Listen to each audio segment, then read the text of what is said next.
that great battlefield, not one of the opposing soldiers was left standing with proper weapons. He then desired to see the city of Alkapuri, but he thought to himself, no one knows the plans of the mystic Yakshas. Thank you, Prabhuji. Hare Krishna. Barnali Mataji, you can read the shloka, and Shobha Mataji, the translation. Hare Krishna. Hare Krishna. Danvat pranams. Iti bhruvam stitra ratha swasarathim yatha paresham prati yoga sankita sushrava shabdam jaladher ivaritam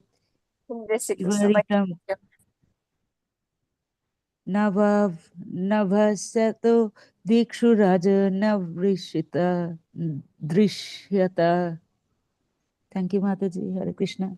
Thank you. Hare Krishna, Dandavat Pranam Prabhuji and Mataji's translation purport by His Holiness Srila Prabhupada Ki Jai, Srila Prabhupada Ki Jai. Translation. In the meantime, while Dhruva Maharaja, doubtful of his mystic enemies, was talking with his charioteer, they heard a tremendous sound as if the whole ocean were there, and they found that from the sky a great dust storm was coming over them from all directions. Haribol. Thank you, Prabhuji. Dandavats. Hare Krishna. Hare Krishna to all the assembled Vaishnavas and Vaishnavis. Om Ajnana Timirandasya Nananjana Sadakaya Sakshurunmilitam Yena Tasmai Shri Guruve Namaha. Nama Om Vishnu Padaya Krishna Prastaya Bhutale Srimate Bhakti Vedanta Swamin Iti Namine. Namaste Saraswate Deve Gauravani Pracharine Nirvisesha Shunyavadi Pashatate Sadare. Jaya Sri Krishna Chaitanya Prabhu Nityananda Sri Advaita Gadadara Srivasadi Gaura Bhakta Varanta. Hare Krishna Krishna Krishna Hare Hare Hare Rama Rama Rama Hare Hare. So this is a series of verses described in the chapter of Dhruva Maharaja's fight with the Yakshas. So in this battle, Dhruva Maharaj, he marched towards the present Tibet in the Himalayan region where the Yakshas lived there.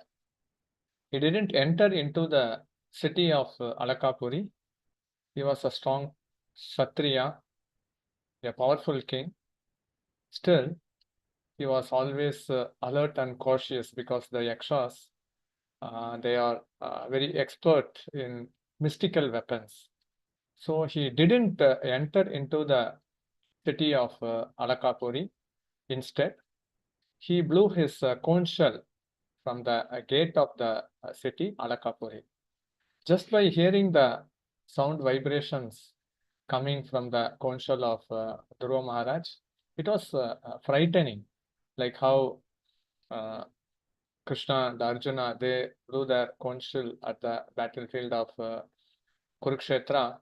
It was creating tremblance, fear among the opposite warrior soldiers. So similarly, there are many residents at Alakapuri, like we all know that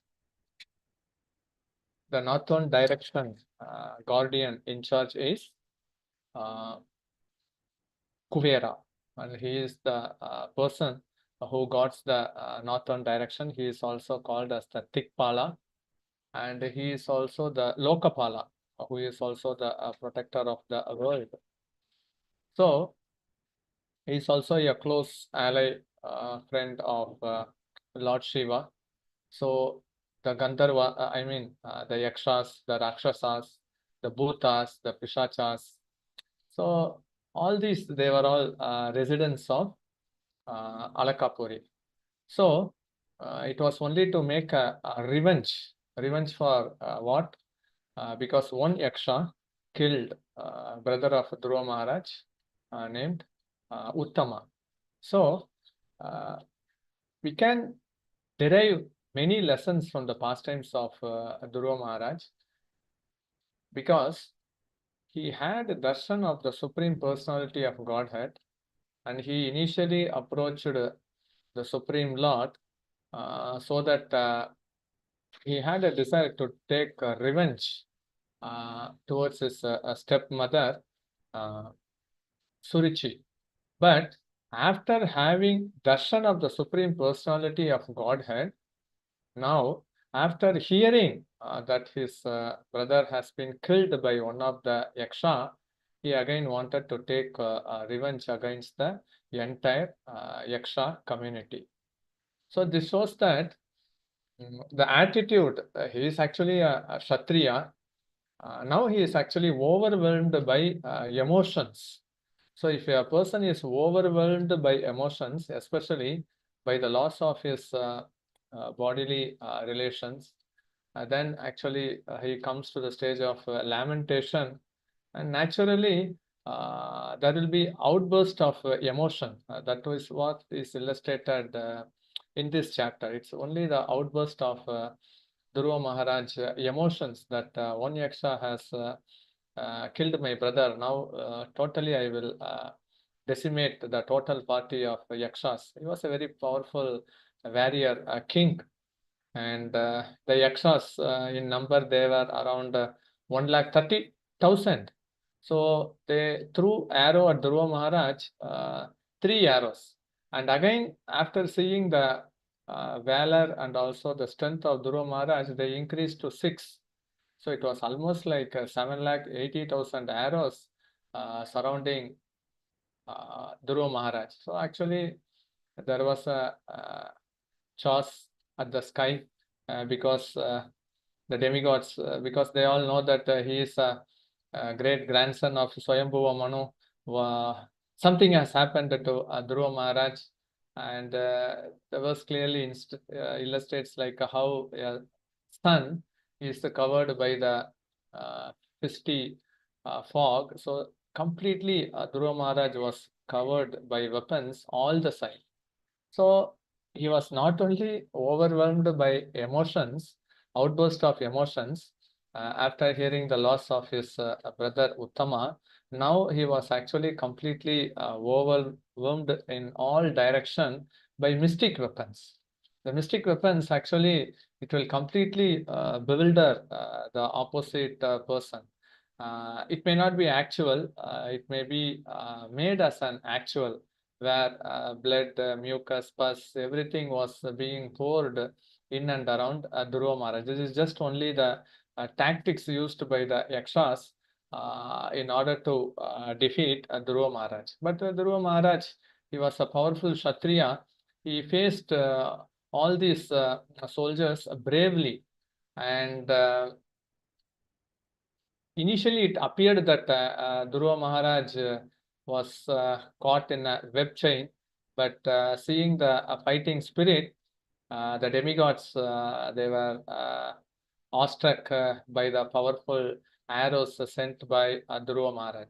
So we can learn from this episode many lessons, that how to overwhelm the emotions. Generally, even if a person practices Krishna consciousness, sometimes we see they may be favorable, the family members, but due to the sudden demise of a family member, what they will do, if there is a Krishna picture, then they will throw out, and they may hate devotees. Krishna has not protected, but it's actually seeing always around. That's why actually the same incident happened in many places being depicted in Shrimad Bhagavatam. But the lessons which we can learn from Dhruva Maharaj episode is that actually he was intervened, because the sages, they intervened there, like how Brihaspati intervened during the Sarpa ceremony conducted by Janame Jaya. Here, Swayambhuva Manu, he intervened. He told actually, you are already destined to go back to Godhead, and you are a dear favorite devotee of Vishnu, and decimating the entire race of Yaksha community is not actually appropriate for you. And Kuvera is also a very close associate of Lord Shiva. And if you displease the great personality, then it's not befitting you, who has all good transcendental qualities. So after this advice, Then immediately Dhruva Maharaj, he being obedient and also respectful to the superior, so he immediately agreed to stop the fight. And once Dhruva Maharaj put all his weapons, then the Yakshas ran to inform this message to the master Kuvera. So one thing is that, see here, Dhruva Maharaj, he was a successful devotee at the age of 5. Within 6 months, he could get the darshan of the Lord. So, in an angry way, initially he wanted to take revenge on his stepmother. So he also developed some hatred. So hatred, revenge, and anger was there. But even after taking darshan of the Supreme Personality of Godhead, when the provoking situation came, Uttama was being killed, he was overwhelmed by emotion and he could direct those hatred, revenge, and anger towards the Yaksha community. So it's not so easy. Some intervention should happen, or else actually it doesn't mean that actually a devotee should be stone-hearted, he should not have emotions. Arjuna, even after hearing Bhagavad Gita, when he heard the news of his dear son Abhimanyu being killed, he was also overwhelmed by emotion. But the point is that devotees can easily come, like when a spring is left to its original position, it comes back to normal. So like that, devotees, they are also overwhelmed by emotions. But if there is some intervention by some higher authorities, then they come back to normal life. Generally, for non-devotees, actually, it is a long-term affair. There are even persons who, after losing their dear near one in the last 30, 40, 50 years, have also not come to the normal position. Still, they lament for the death of the near one. But in the case of devotees, yeah, certainly there are many chances that one may be overwhelmed, but again, we can see that they come back to a normal position. So there are two incidents which, see here, Janamejaya and here Dhruva Maharaj. In real-time scenario, when devotees were going by bus around Govardhan, the bus hit a, I think maybe a 5 or 6-year-old child, and immediately he was spotted dead. So the devotees who are in the bus, because generally when it happens, then we know how serious the situation would be. But the residents of Govardhan village, they came, but somehow or other, what inspired or transformed, no one knew.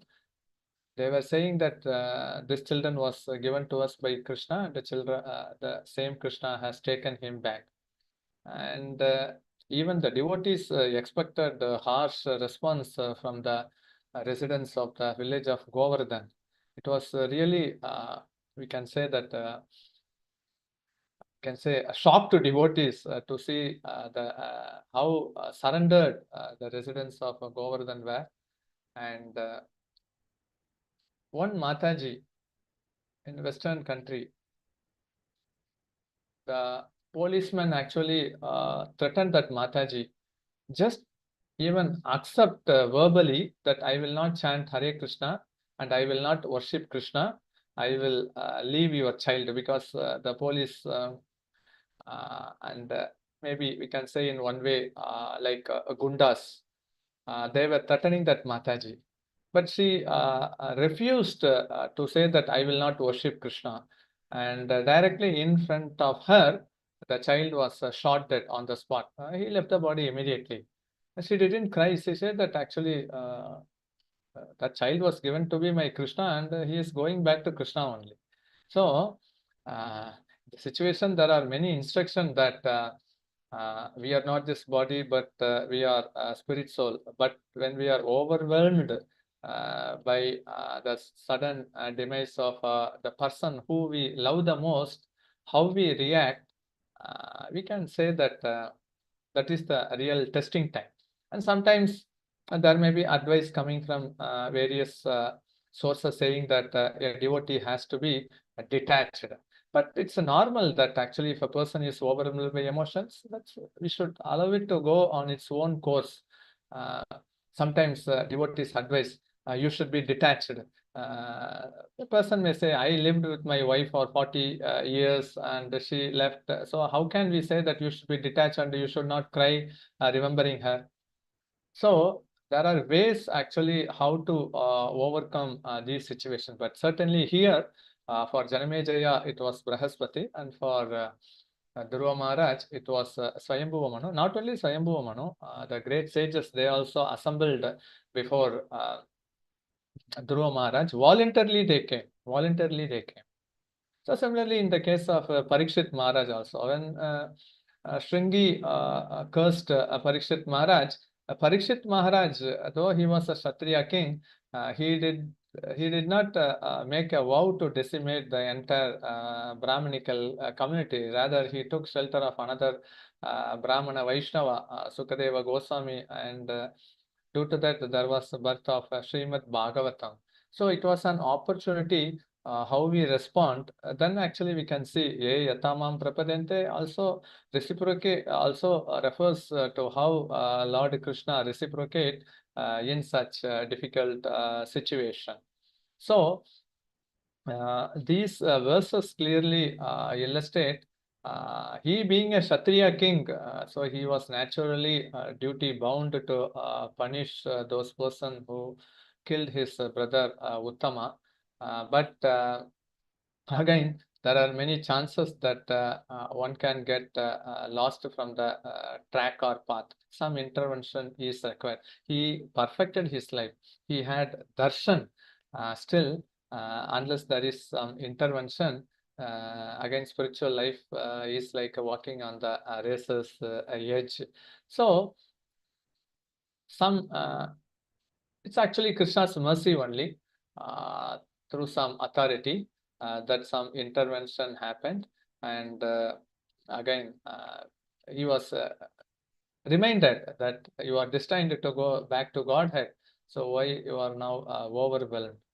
So and it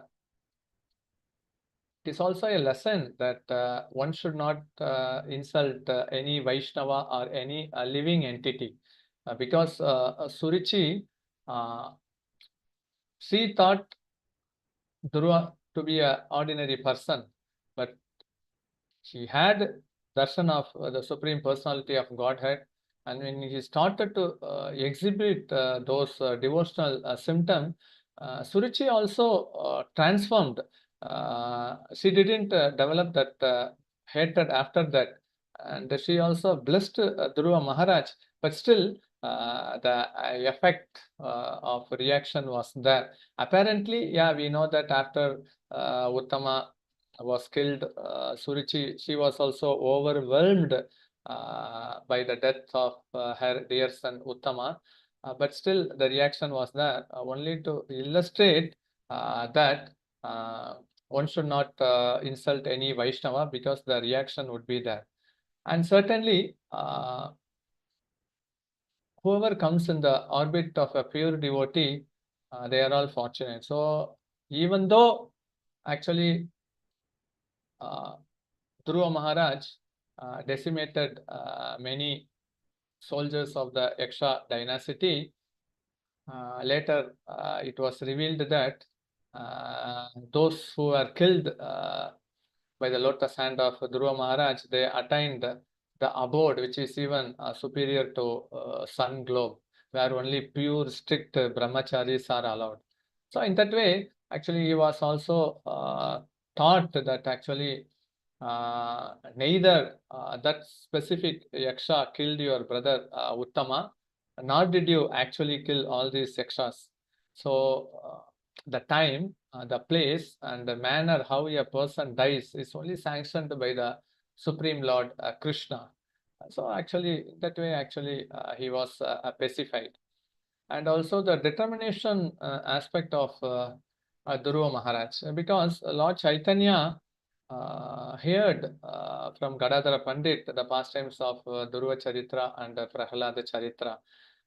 Bhakti Siddhanta Saraswati Thakur, whomever he met, he would often ask, have you read Chaitanya Bhagavata 100 times? And there are devotees who have read the Bhagavad Gita 100 times. At least a devotee should hear the pastimes of Dhruva Charitra not less than 100 times, because it gives actually a lot of determination, because he was a successful devotee at the age of 5 to attain a darshan of the Supreme Personality of Godhead. And how he showed his gratitude. We all know that even when the Vimana came, he remembered his mother Suniti. So he was very gratitude. And the wonderful aspect of Suniti is that she behaved in a perfect way, what the Bhagavatam describes. She didn't from her mouth to say you should develop any hatred towards Surichi. She said that it's all only the karma, take shelter of the holy name. So in that way, actually, Dhruva Maharaj also showed the gratitude. So in that way, even before actually he asked, we all know that actually the residents of the Vaikunta showed that Suniti was boarded in a different Vimana. And also the humility pays the price. See, only for the humble and the meek, the kingdom of God is open, Prabhupada has mentioned. So, Dhruva Maharaj was very humble. He didn't take pride after seeing darshan of the Supreme Personality of Godhead, and he didn't take pride once when his Viman came. I know during Corona time, one Mataji, she was chanting 16 rounds. That Mataji sister was in Bangalore. She just told to chant 16 rounds. She was just chanting, and somehow in Chennai, she immediately got cancer. And before her death, she told to her family members that one woman has come in front of our home. Could you see that? And the white persons are all standing there. Anyhow, this was the message she gave. She was not initiated. So anyhow, at the last stage, she took shelter of the holy name. So we can see how Krishna reciprocates, because the Dhruva Maharaj pastime is that Mahaprabhu came to emphasize on three aspects: Jiva Doya, and second one is Vaishnava Seva, and third one is Harinam. So all these three were stressed here, because actually Swayambhuva Manu and the sages assembled to show that actually you should not decimate the Yaksha race. You should show mercy and compassion. You should tolerate.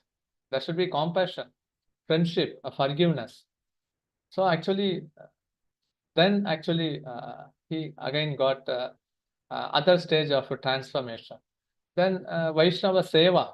Actually, if a person is not voluntarily coming forward to do Vaishnava Seva, then actually what will happen? At least yeah, there should be, if a person is recognized as a Vaishnava, then it's well and good. But it's apparently difficult to understand who is a Vaishnava or not. At least one should not offend any living entity. Then in that way, actually, Vaishnava aparad can be avoided, because who will become a Vaishnava? No one knows. And the problem is actually, even if a person offends a normal person, and if he becomes a pure devotee like Dhruva, then see, it is inevitable. The reaction is inevitable. So it was also told by the Lord to Dhruva Maharaj also.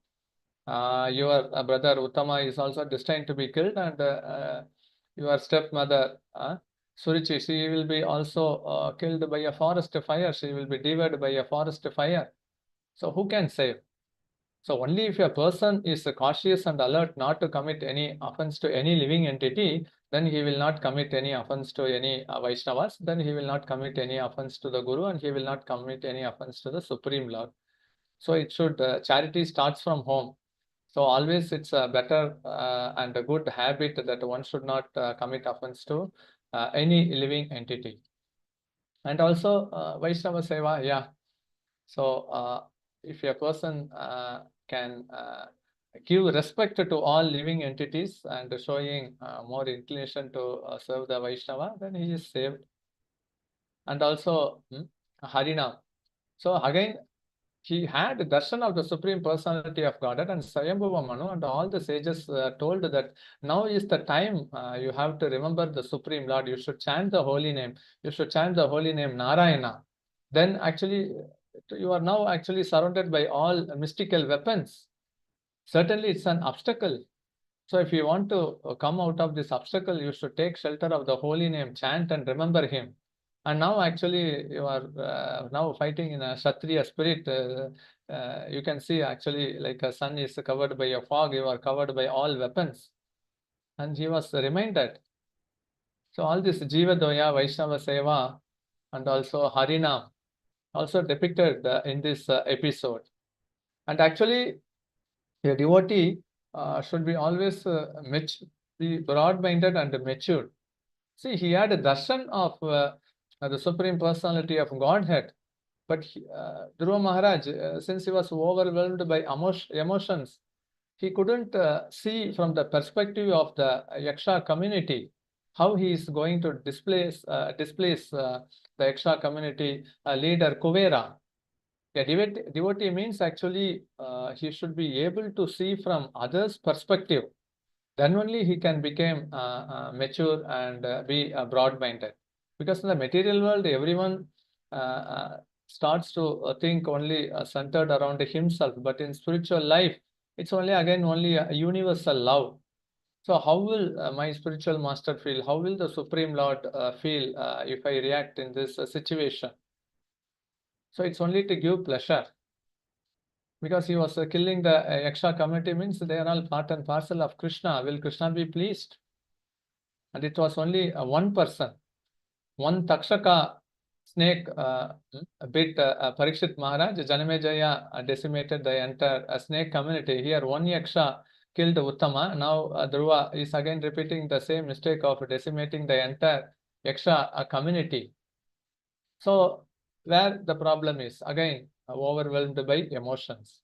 So one should always strive to think from others' perspective. So in that way, actually, what will happen? One will get the mercy of the Supreme Lord. Then immediately, actually, we can expect a reciprocation from the Supreme Personality of Godhead. There is no doubt on it. So that's why maturity and also to become broad-minded in devotional life is very, very good. And Kuvera also came. He also forgave Dhruva Maharaj.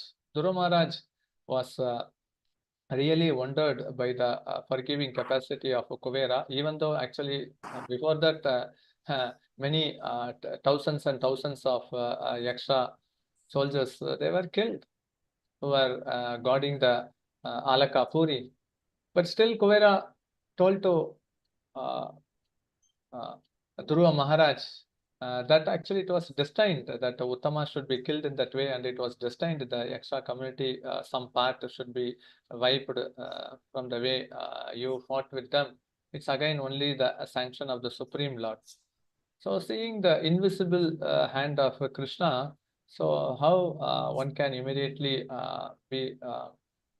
he can easily come out from the overwhelming situation, the outburst.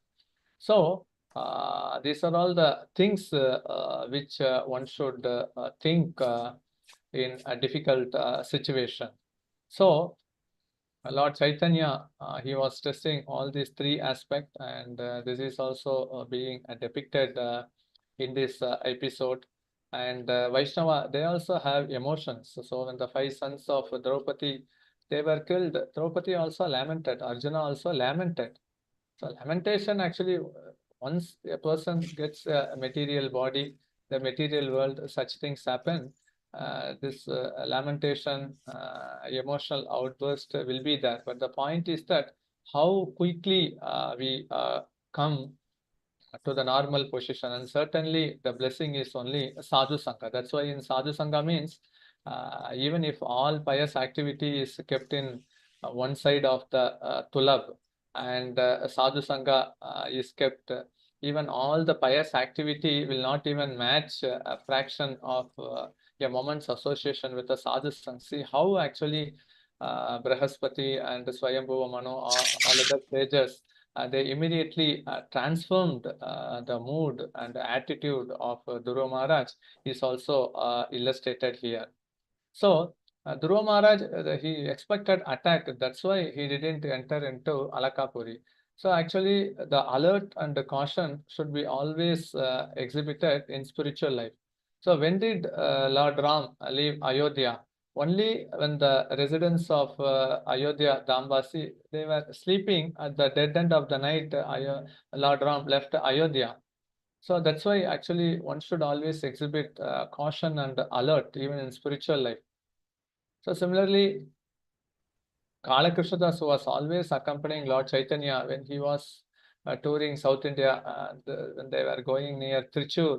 Actually, we all know that the Bhattataris, the present Nambudiris, they allured Kalakrishna through some various allurement. So he was also attracted. Maya is, everyone should be alert and cautious, thinking that Maya can attack us at any time. So here also there was a situation where actually Dhruva felt that actually the attack of Maya was from all sides through weapons. Since he remembered, then actually the obstacle was removed. So actually there is nothing like actually after attaining perfection, there is a safe path. So that's why in killing of demons, Dvivida represents Sadhu Ninda Vaishnava Aparat. We cannot say that I have been alert and cautious till today. Now I can take relax from tomorrow. No, it's not possible. Till we attain the spiritual abode, the caution alert should be always there. A Brahmana is expected to do that, and Vaishnava is certainly above Brahmana. So Dhruva Maharaj was very cautious not to enter into the capital city of Alakapuri. So we should always be alert that Maya can attack us from any side. So what are all the things we have to do, especially the sadhana? There should be no lethargy in executing those instructions that one has received from the spiritual master. So the situation of Dhruva Maharaj was awkward only, but he remembered the holy name of Narayana, and in that way actually he was saved. So that's why we should always remember that how Krishna, you can say that intervenes in devotees' life in such a way that the devotees come out of the awkward situation. There is many instances being illustrated in Shrimad Bhagavatam that how Krishna is very reciprocative. Very, very reciprocative. He always thinks only of his devotees. Actually, a spiritual world means competing with each other for seva. Krishna competing with the devotees to render service, and the devotees also competing with the Supreme Lord to render service unto him. It is an eternal competition where no one wins or no one loses. So actually, Krishna's mercy certainly came to Dhruva Maharaj by the divine interference through, we can say, Swayambhuva Manu. So, Swayambhuva Manu was very, very happy to give instruction to his great grandson Dhruva Maharaj. So he's told that it is not befitting you, Dhruva Maharaj, since you are already destined to go back home, back to Godhead, and all these things are predestined. So actually, you should not behave like this. So Dhruva Maharaj, since he had the transcendental qualities, we can know that actually he responded in such a way that they also, Swayambhuva Manu also appeared because he was respectful. And he had many wonderful transcendental qualities which attracted Swayambhuva Manu to be present before that. So these are all the main key aspect. Like Duryodhana, actually, he was also given instruction by Vidura. He didn't accept. So similarly, Vibhishna, he also gave instruction to Ravana. He didn't accept. But when Brihaspati gave instruction to Janamejaya, he accepted it. So like similarly here, when Swayambhuva Manu gave instruction to Dhruva Maharaj, he accepted that. So that is the difference between the divine and demoniac people. And forgiveness is also very, very important, because unless there is the mood of forgiveness, then what will happen? The grudge will be always there. So here Kubera forgave Dhruva Maharaj. And Dhruva Maharaj also immediately after hearing the philosophy from Swayambhuva Manu that everything is sanctioned only by the Supreme Lord Krishna, so he also forgave that, okay, whatever happened is happened. Whatever the milk has spilled is spilled. Now, what we have to do now, that's the key thing. So, undue punishment is also not recommended for mistakes being committed by a single person. And certainly the Supreme Lord is also not pleased with that. So, that consciousness to see from others' perspective, especially all these qualities, the forgiveness, being satisfied, what will be, whether it will give the Supreme Lord is always transcendental, but such things certainly will not please Guru and Krishna.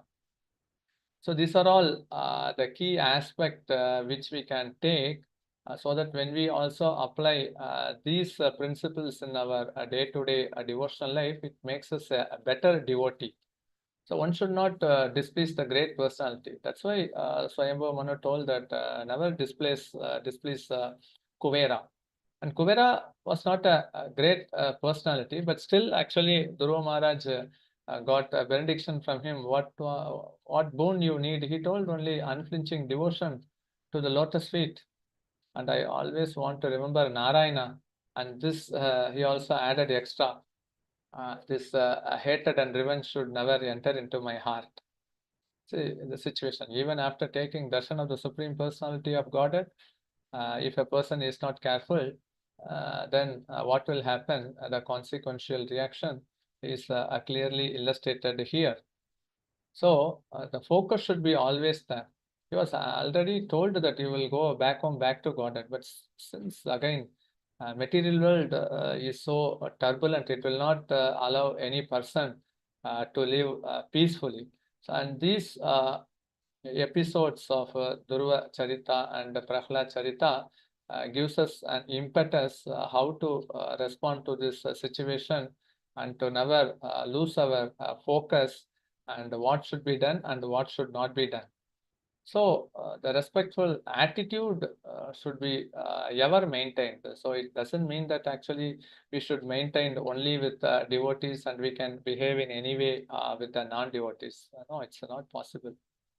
So he was also detached, and because these great kings, they had so much opulence. No one can compare the opulence of Dhruva. But still, again, he was detached. When his time came, he got blessings from sages, and actually, he went to Badrikashrama. This clearly illustrates that actually one should rule and one should live a Granastha life. In that way, detachment means what? To be more attached to Krishna. That's why actually the life is like one is in the railway station standing in the platform. When the train will come, one should board the train. That's all. So when our time comes, then we should be ready to board that. The great example is given in the aeroplane. The wings of aeroplane, it is not much decorated, only with a light weight. So like that, actually, we should lead and carry our life with minimum basic necessity. We should not overburden with too much attachment. If the aeroplane, we all know that if it is overweighted, especially the wings, what will happen? it will crash. So we have been given a wonderful instrument, the human body. So with what attachment and with the borderline attachment and detachment should be clearly defined, because everyone, we don't know what is our nature, but the Supreme Personality of Godhead knows. And if He gives us the intervention through the higher authority by giving the instruction, we should always think that it is good for me. And in that way, actually, we are only lowering down the weight of the Vimana wings. And he was also fearless, Dhruva Maharaj. So when the personified death came, he just actually put his lotus feet on one of on the head of personified death, and then he boarded the Vimana. A devotee is fearless. So, and he was also very humble and meek. So, in the platform of gratitude, these qualities can be developed. There is no doubt on that. So, he was very peaceful. Except from this provoking situation, we all know that how Dhruva Maharaj ruled the kingdom, and then he also knew the art of pleasing all the jivas. That's why actually all the prajas in his kingdom, they were happy, and he was equipoised. These are all the wonderful transcendental qualities which we can meditate from Dhruva Maharaj episode. And he was cleansed and purified, and he had a perfect control of the senses. And above that, actually, we can say that he was a perfect surrendered devotee of Krishna. So in that way, actually, he ruled the kingdom. And we all know that how mercy of Krishna can come in any direction at any point of life. And always some unexpected incident and disturbances will come in life. It is also wrong to think that after seeing a lot of problems in the material life, one comes to spiritual life, there will be no problem.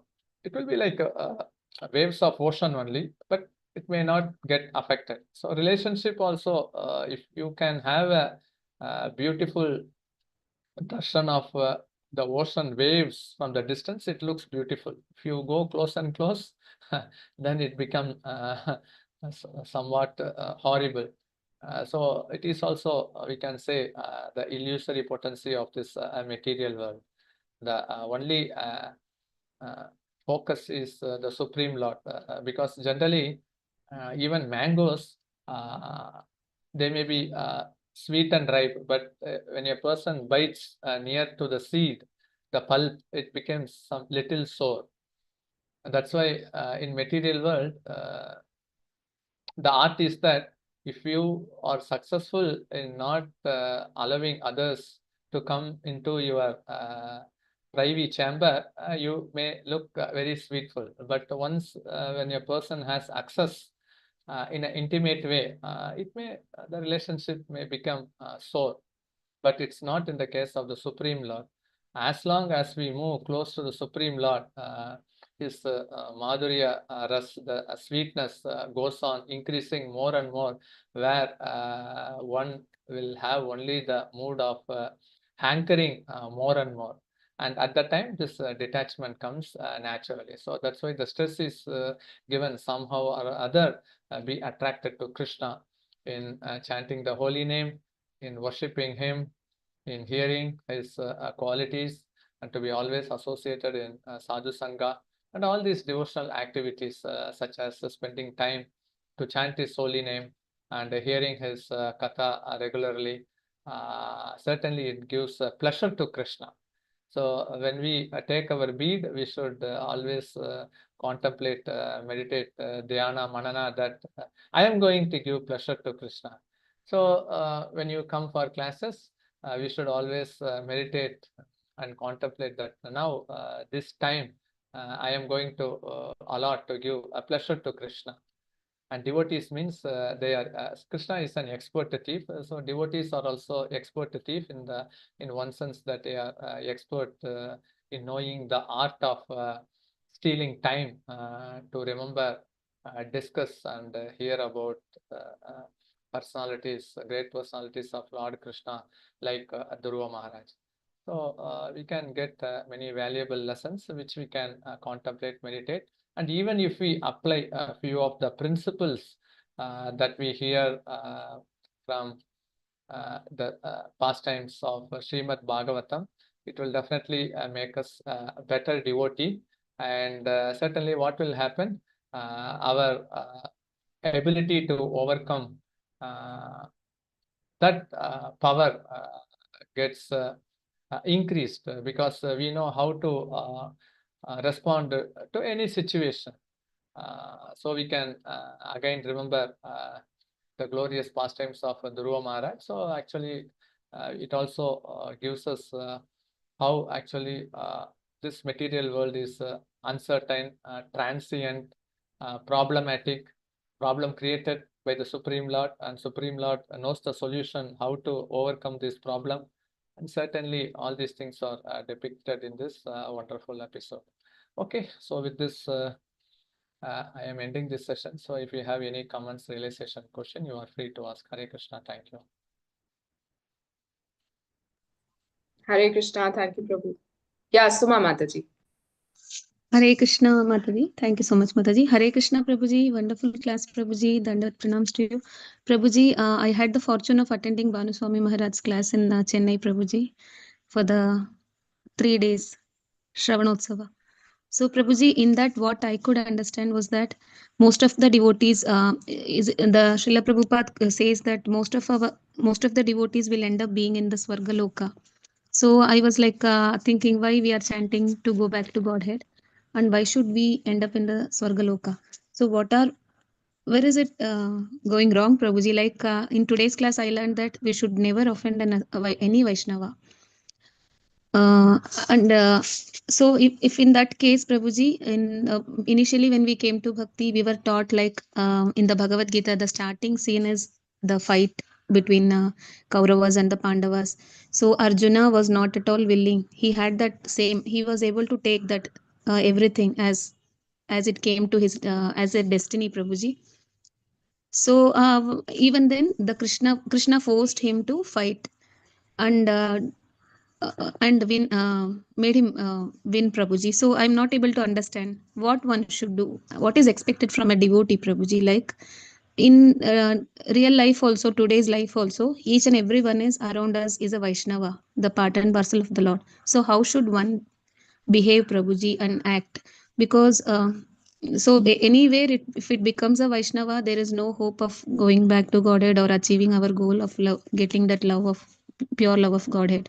So much of confusion, doubts, and fear is also there, Prabhuji. Can you please guide me, Prabhuji? Hare Krishna. So in what context it was told that most of the devotees would end up in Swargaloka? Hare Krishna, Prabhuji. Like Bhanuswami Maharaj, that few slides I had taken screenshots, Prabhuji. In that many of us, like there should not be any desire, only that Ananya Bhakta and all that, Prabhuji. So Maharaj explained all that. So it is very difficult to achieve, even to reach that goal. So we are all. I'm talking about myself. Okay. Hare Krishna. See, if a person does karma kanda activity, or does more of karma yoga and a little bhakti, then he may end up in Swargaloka.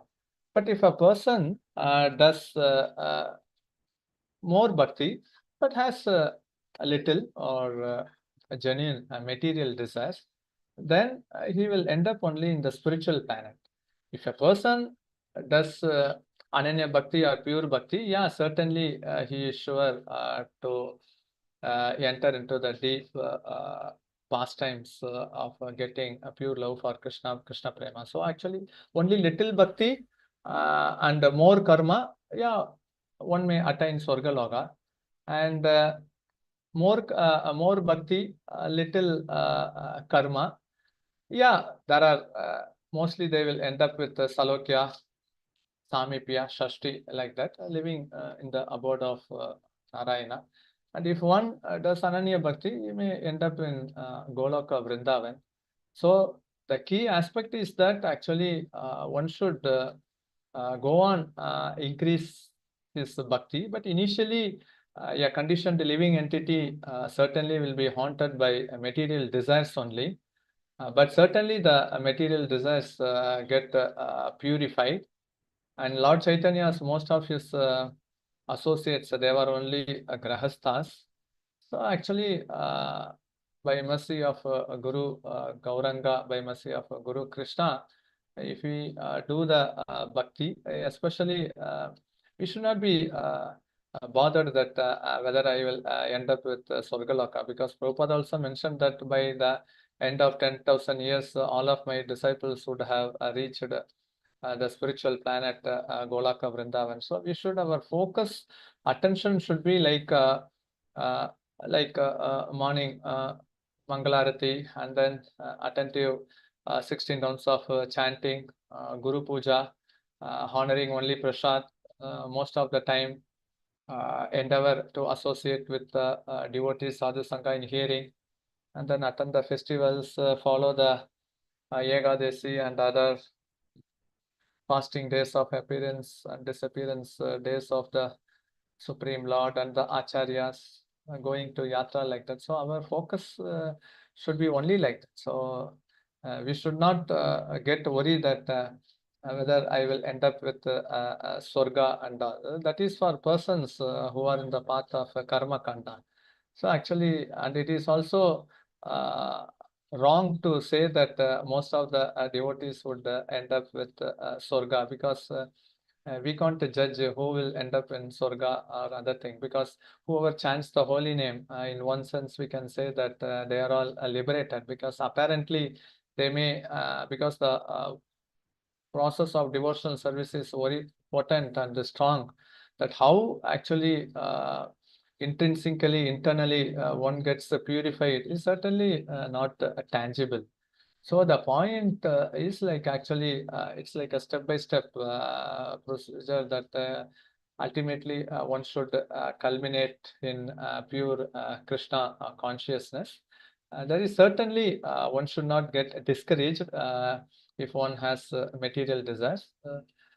We all know that actually whether one has material desires or spiritual desire, one should approach only the Supreme Lord. And Supreme Lord, he is a swift deliverer of the conditioned soul. So he is an expert surgeon, he is an expert doctor. And if we submit ourselves under the shelter of his pure representative, the spiritual master, they are sure to take us to back home, back to Godhead. So we should always be proud in taking shelter of the spiritual master, and also having the confidence that they will take me to Krishna. And wherever we are, whether we are in the dream or whether we leave the body, the first question which spiritual disciples should ask is, where is my spiritual master? So if a child always search for their mother, so like that, if we are in the mood of remembering the spiritual master, where is my guru, where is my guru, then there is no chance that why we would lose the orbit of being around Krishna. So we should be more focused on following the instructions of the spiritual master, and in that way we should always be confident that my guru is there to take me back home, back to Krishna. So it's again only the confidence. Thank you so much for Prabhuji for the wonderful guidance and strengthening my faith. Hare Krishna. Thankful to you, Prabhuji. Grateful to you. Hare Krishna. Thank you so much. Anita Mataji.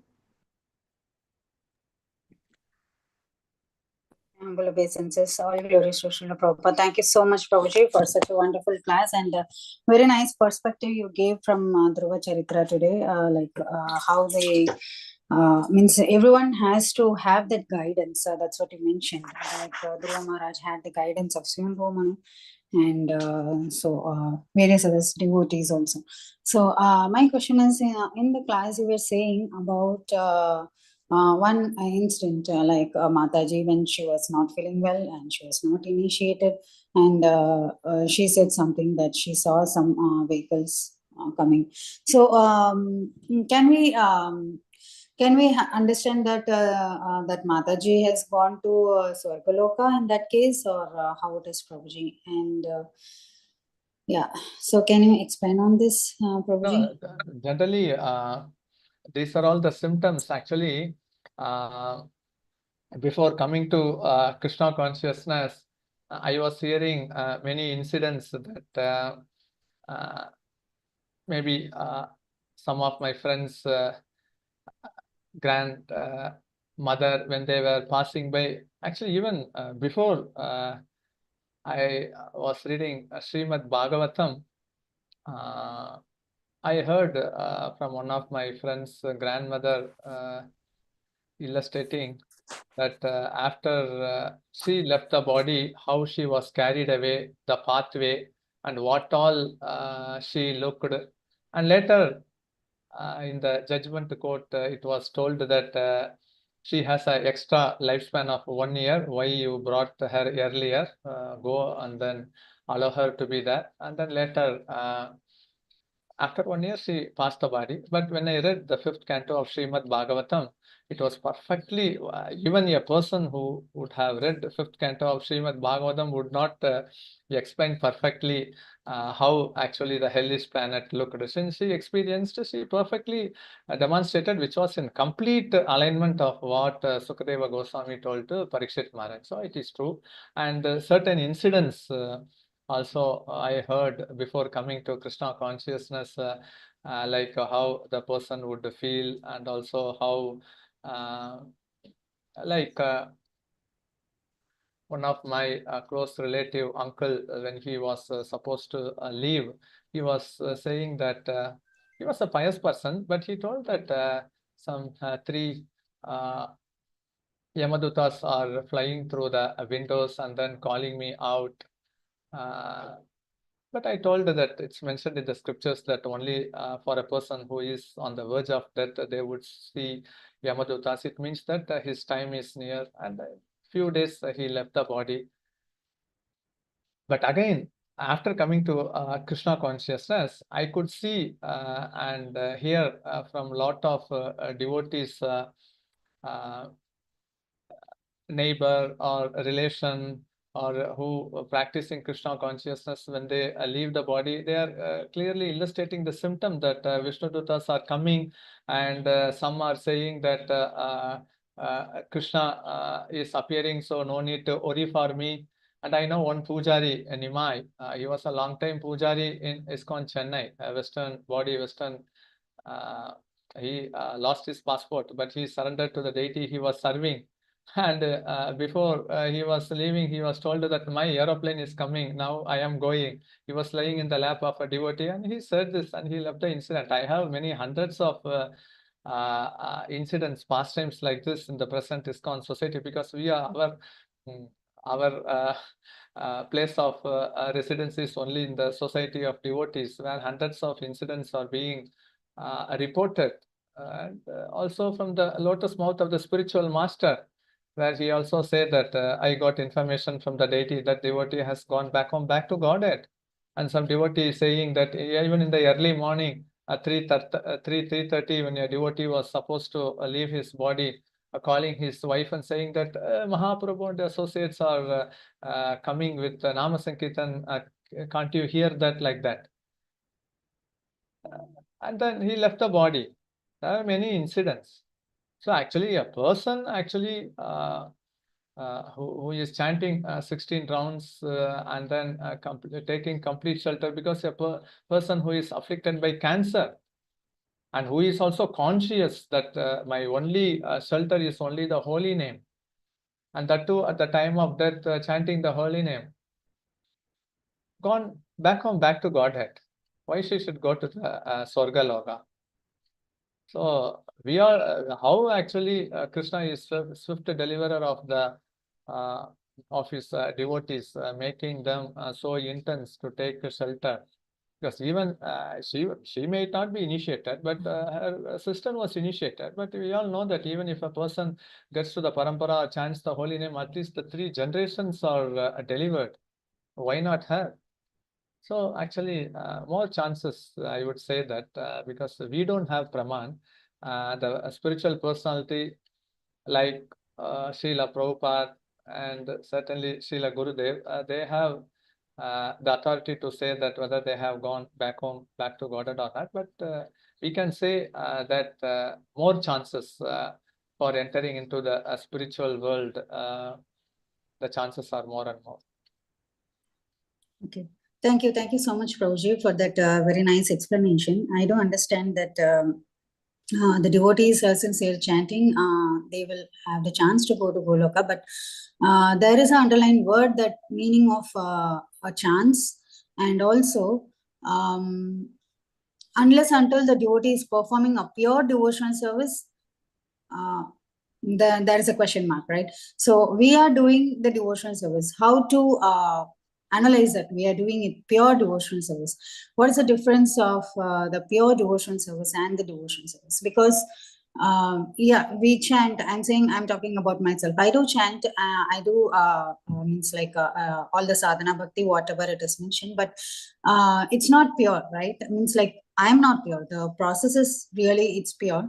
I'm not pure because I'm having some material desires, and means not some, I have many material desires, and with that we are also chanting. Yes, of course, the Lord has said that whatever material desires also you have, you can come to me. But how far we can assure that, Prabhuji, that I'm doing the pure devotion service? So the Paribhashya Sutra, as mentioned by Srila Rupa Goswami in Nectar of Devotion, Anya Bilashita Shonyam, Nana Karmadi Anavritam, Anukulyena Krishnanu, Seelanam Bhaktir Uttama. So the pure devotional service means the divide of Karma Yoga, Jnana Yoga, and with the impetus to please Krishna. And Prabhupada has given the hope that even if you are 70% pure, clinging on to the lotus feet of the spiritual master, I have the backdoor key to take you back home, back to Godhead. So Prabhupada has both the front door key and the back door key. So Prabhupada's instruction is to chant the 16 rounds minimum, follow the 4 regulative principles, and somehow or other take shelter of Krishna. And certainly during the time of Mahaprabhu, so whomever came in contact, he just glanced and they all got pure love for Krishna, Krishna Prem. And this moment is also now continuing. So we can see that many devotees are chanting. So does it mean that only after becoming pure or taking after hundreds and hundreds of birth, they will go back home, back to Godhead? In Mahaprabhu's moment, chances, the potentiality to go back home, back to Godhead in this lifetime, definitely the scope is more and more, or at least maximum few birth, but the scope to go back home, back to Godhead in this lifetime is more and more. So certainly, if we chant the holy name, not nourishing the desire to go to the Swarga Loka or to merge into the effulgence of Brahman, but with the impetus to please Krishna and following the instruction of the spiritual master, that alone is sufficient. Because one is that actually the process of devotional service is very, very powerful. It's very, very powerful. I know actually where Prabhupada said that actually I have not come here and then I'm just giving you initiation or giving instruction. No, no, no. This relationship is eternal. Your relationship with me and your relationship with Krishna is eternal. And the spiritual master duty is to ensure that the disciples go back home, back to Godhead. So it's actually, we think only that I am unqualified and I have a lot of material desires, but we don't think that how the spiritual master and the Krishna, they are always eager to take the surrendered souls back home, back to Godhead, and they find only ways to make us more serious in the devotional path.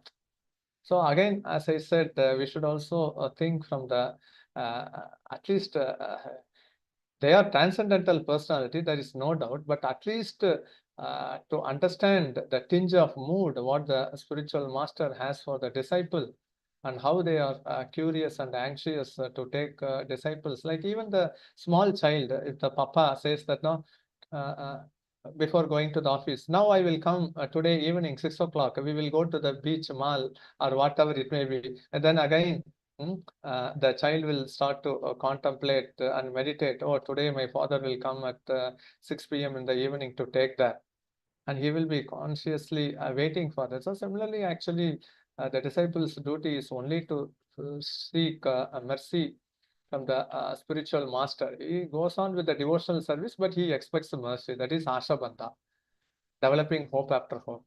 I have the spiritual master, I have Krishna. When the right time comes, it's not a demand, but when the right time comes, they are sure to take me back home, back to Godhead. So again, we should also see from the perspective of Guru and Krishna, how anxious they are to deliver the fallen conditioned souls, and especially those devotees who are attempting to serve their instructions. Hare Krishna. Thank you, Prabhuji.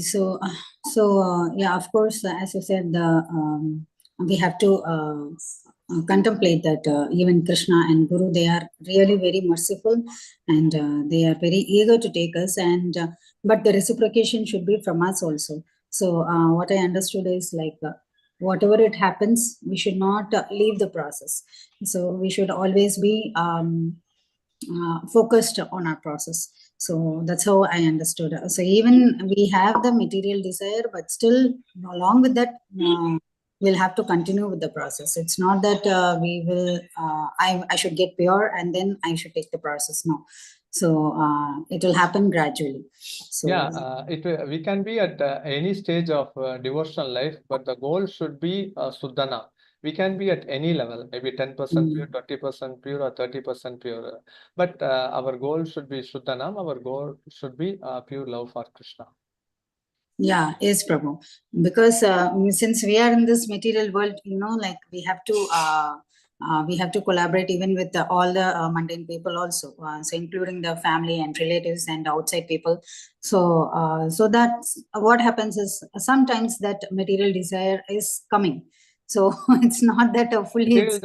Material desire will be always like a ocean waves only. It will be constantly coming only. Somehow or other, we should become little and more absorbed in Krishna consciousness constantly. Okay. Thank you, Prabhu. Hare Krishna.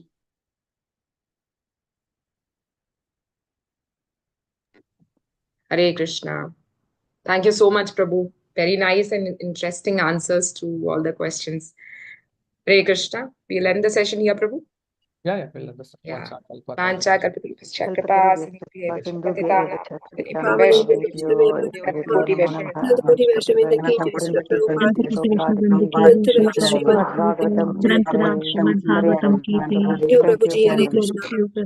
Hare Krishna.